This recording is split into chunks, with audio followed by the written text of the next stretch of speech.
You're going to die. Maybe tomorrow, maybe in 50 years, but it's happening. 100% guaranteed. Terrifying thought, isn't it? But what if I told you that keeping death at the forefront of your mind is actually the key to living your best life? That's not some dark, edgy philosophy. It's ancient wisdom that can transform your daily grind into something meaningful. Stick with me for the next few minutes, and I'll show you how the ancient Stoics used Memento Mori, the practice of remembering death, to cut through life's nonsense and find genuine fulfillment, especially when it comes to work and career choices. The wake-up call we all need. We spend our lives in a strange paradox. We know we're going to die, but we live as if we have all the time in the world. We postpone joy. We delay purpose. We tell ourselves, I'll do what I really want after I get this promotion, or I'll spend time with my family once I finish this big project. Marcus Aurelius, Roman emperor and Stoic philosopher, wrote in his journal, "You could leave life right now. Let that determine what you do and say and think." Imagine living with that awareness every day, not as a morbid thought, but as a clarifying force. Think about Monday morning. That alarm goes off, and you drag yourself out of bed, dreading the commute, the emails, the meetings that could have been emails. Now imagine approaching that same morning with the Stoic mindset. This could be my last day alive. How do I want to spend it? Suddenly those petty office politics seem irrelevant. That passive-aggressive email doesn't deserve your emotional energy. The question becomes not, how do I get through this day, but how do I make this day count? The Stoics' secret weapon. The ancient Stoics weren't some death cult. They were practical philosophers focused on living well. Seneca, Epictetus, Marcus Aurelius, these weren't isolated monks but men actively engaged in business, politics, and the messy realities of Roman life. Seneca, who served as advisor to Emperor Nero, until Nero forced him to commit suicide, wrote, "Let us prepare our minds as if we'd come to the very end of life. Let us postpone nothing. Let us balance life's books each day." He was talking about mental preparation, not morbid obsession. The Stoics used Memento Mori, Latin for remember you must die, as a tool for perspective. They kept skulls on their desks. They reflected on death during daily meditations. Epictetus even advised his students to kiss their loved ones goodnight while thinking, tomorrow you may die. Dark? Maybe. Effective? Absolutely. Putting death in your calendar. Let's make this practical. I'm not suggesting you start carrying a skull to your next Zoom call, though that would certainly make an impression. Instead, try this Stoic exercise. Take your age. Look up the average life expectancy for someone of your demographic. Do the math. How many years do you likely have left? Now break that down into weeks. Each week is a box on a calendar. Each box represents all you can do, experience, and contribute in those 7 days. When you visualize your life this way, you see how finite it truly is.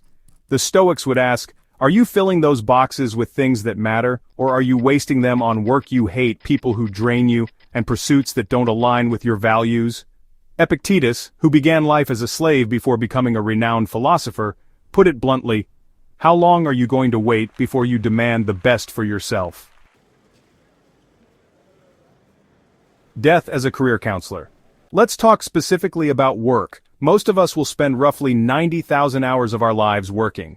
That's about a third of our waking adult life. If you're spending that time in a job that doesn't engage you, what exactly are you waiting for?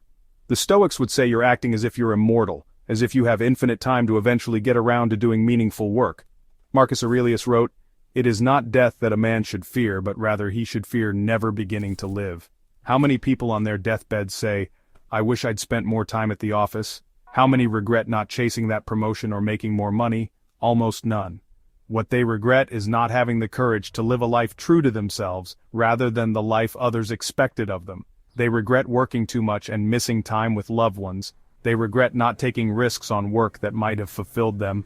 Consider this Stoic thought experiment. If you knew you had 1 year to live, would you keep your current job? If the answer is no, then Memento Mori is telling you something important. The freedom of accepting death. Here's the paradox.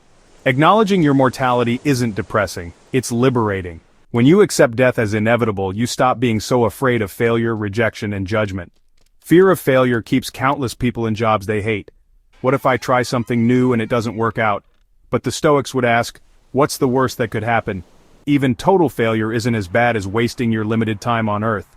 Epictetus, who knew a thing or two about hardship, said, "Make the best use of what is in your power, and take the rest as it happens. You can't control how long you'll live. You can't control whether your dream career will work out exactly as planned. But you can control how you spend today, the risks you take, and whether you're living according to your values."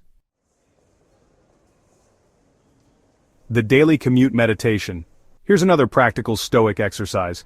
During your commute, whether you're driving, on public transit, or walking, take 5 minutes to contemplate your mortality. Ask yourself, if I died tomorrow, would I be satisfied with how I spent today? Am I postponing my happiness for some future that isn't guaranteed? What's one small action I could take today to align my work more closely with what matters to me? Seneca advised, "Begin at once to live, and count each separate day as a separate life." This daily practice doesn't make you morbid, it makes you intentional. We live in an era of rise and grind mentality, where overwork is celebrated and burnout is an epidemic. Social media bombards us with people who seem to be constantly hustling, achieving, and living their best lives. The Stoics would see through this immediately. Seneca criticized the Romans of his day who were preoccupied with being busy, yet accomplished nothing of value. He wrote, "It is not that we have a short time to live, but that we waste a lot of it. How much of your busyness is actually meaningful? How much is just distraction or performance?" Memento Mori cuts through the pressure to constantly produce and achieve. It asks, if this was your last day, would you spend it trying to impress strangers on the internet, or would you focus on work that actually matters to you? Imagine you're interviewing for a job, and instead of asking about your 5-year plan, the interviewer asks, knowing you will die someday, possibly soon, why would you choose to spend your precious life doing this work?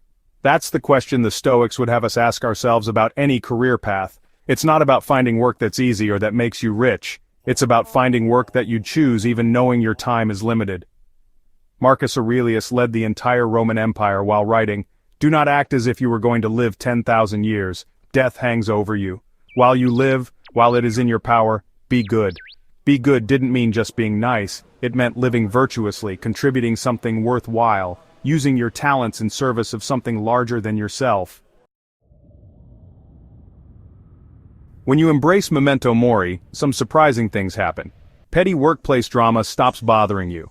When you're aware of your finite time, you become selective about your battles. Decisions become easier. Should I take this job? Becomes, would I be proud to have spent my limited time doing this work? Work-life balance adjusts naturally. Knowing death is coming makes it obvious when you're sacrificing too much life for work. Gratitude increases.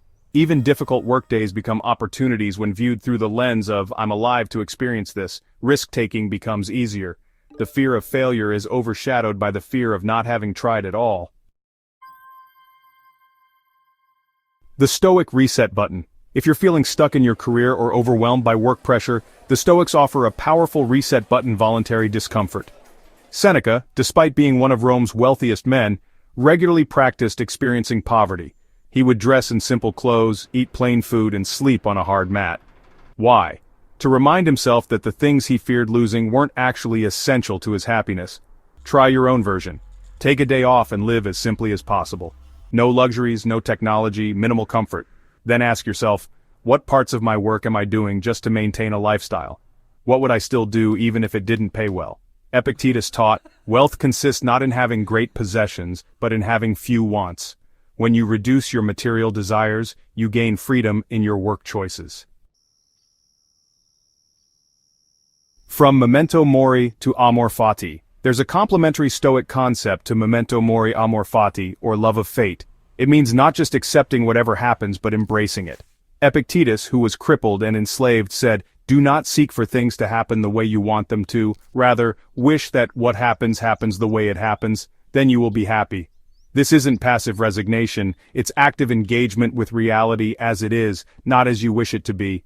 Applied to your career, it means, if you get laid off, ask, how might this actually be an opportunity? If a project fails, consider, what can I learn that I couldn't have learned otherwise? If your industry is changing, embrace it rather than resisting. When you combine Memento Mori, remember death, with Amor Fati, love fate, you develop resilience that no career setback can shake. The ultimate productivity hack. Ironically, contemplating death regularly might be the ultimate productivity hack, not for doing more but for doing what matters. The Emperor Marcus Aurelius, who had arguably one of the busiest jobs in the world, wrote to himself, "You are a little soul carrying around a corpse." Morbid? Maybe. But it kept him focused on using his limited time well. When faced with any task, decision, or opportunity, the Stoic asks, "Is this worthy of my finite time?" This single question eliminates countless distractions and time-wasting activities. Your deathbed perspective. Let's end with a classic Stoic visualization exercise. Imagine yourself on your deathbed looking back on your life. What would you be proud of? What would you regret? Now, working backward from that perspective, what changes should you make today? Seneca wrote, "It takes the whole of life to learn how to live, and, what will perhaps make you wonder more, it takes the whole of life to learn how to die." Don't wait until it's too late to align your work with what truly matters to you. The ancient Stoics, through Memento Mori, offer us not a depressing reminder but an urgent wake-up call to stop postponing the life we want to live. Remember, you will die. But first, you must live. And how you work, what you create, contribute, and spend your precious hours doing, is a massive part of that life. Make it count.